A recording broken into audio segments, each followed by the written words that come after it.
El nacimiento de las provincias, las autonomías provinciales. Luego de la declaración de la independencia en 1816, los desacuerdos acerca de la forma de gobierno que debía adoptar el país se acentuaron. Por un lado estaban los centralistas, en su mayoría porteños, que consideraban que las decisiones políticas debían ser tomadas por un gobierno central con sede en Buenos Aires. Los centralistas también defendían los intereses de sus comerciantes y estancieros y no querían perder las ventajas económicas que el control sobre la aduana otorgaba a Buenos Aires. Nos detenemos en este primer párrafo. Luego de la declaración de la independencia, estaban haciendo un nuevo país y se discutía sobre qué forma de gobierno iba a tener. Una idea era la idea centralista. Esta idea decía que Buenos Aires iba a ser la provincia que gobernara a todas las demás provincias. Esta era apoyada por los porteños. Los porteños eran los habitantes de Buenos Aires. Se los llamaba así, porteños, por el puerto de Buenos Aires. Porteños, personas que vivían cerca del puerto. Buenos Aires en ese entonces era una ciudad muy rica porque tenía el puerto. En todo puerto hay una aduana. La aduana es una oficina donde se cobran impuestos, es decir, dinero a la mercadería que entra al país y a la mercadería que sale del país. Por lo tanto, esta idea centralista decían que Buenos Aires era la provincia más importante y debía gobernar a las demás provincias. Continuamos. En el resto de las regiones, en cambio, predominaban las ideas federales, en las cuales el gobierno central debía convivir con provincias autónomas. Es decir, gobierno central, Buenos Aires. Debía convivir con provincias autónomas que tuvieran sus propias leyes y su propio gobierno.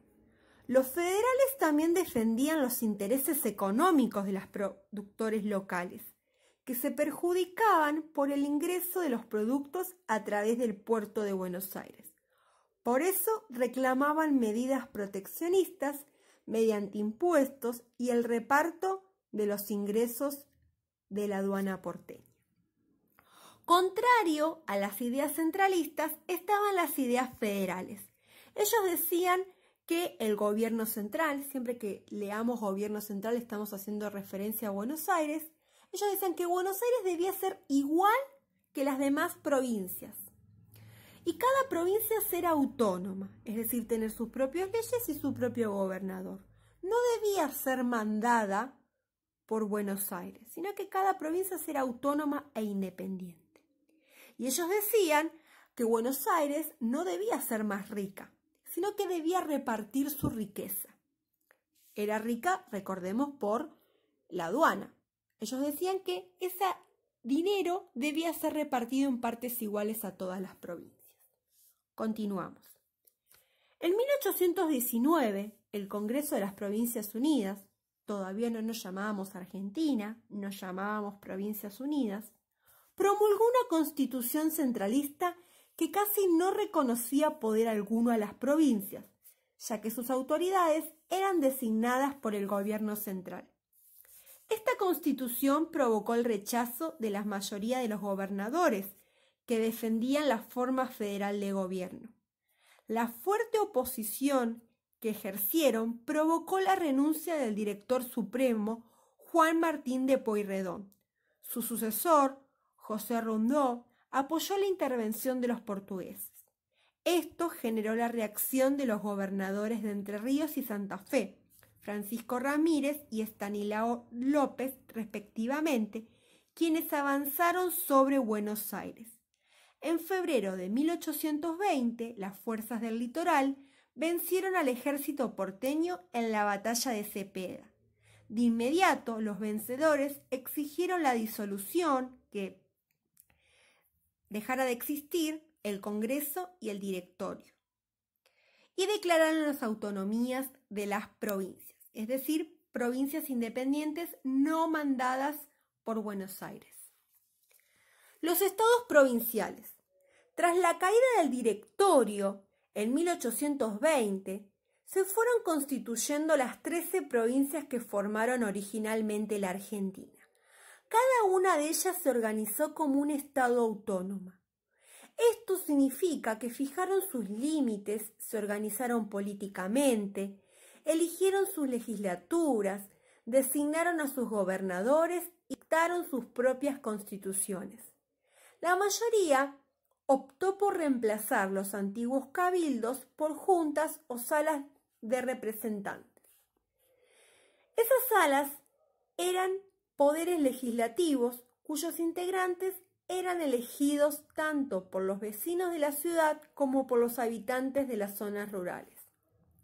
Las relaciones entre las provincias se rigieron mediante pactos y acuerdos que proclamaban la necesidad de mantener la paz y organizar el país.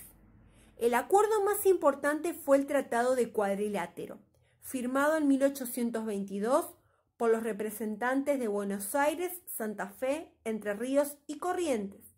Estableció una alianza para luchar de forma conjunta contra enemigos externos e internos y el compromiso de convocar un Congreso General para organizar el país bajo la forma federal de gobierno. Recordemos que federal, cada provincia es igual, no hay una provincia más importante que la otra, no hay una provincia que mande, que dirija a las demás provincias. El poder de los caudillos. En su gran mayoría, los gobernadores provinciales de este período fueron jefes locales que comandaban tropas formadas por gauchos libres y por peones de estancias.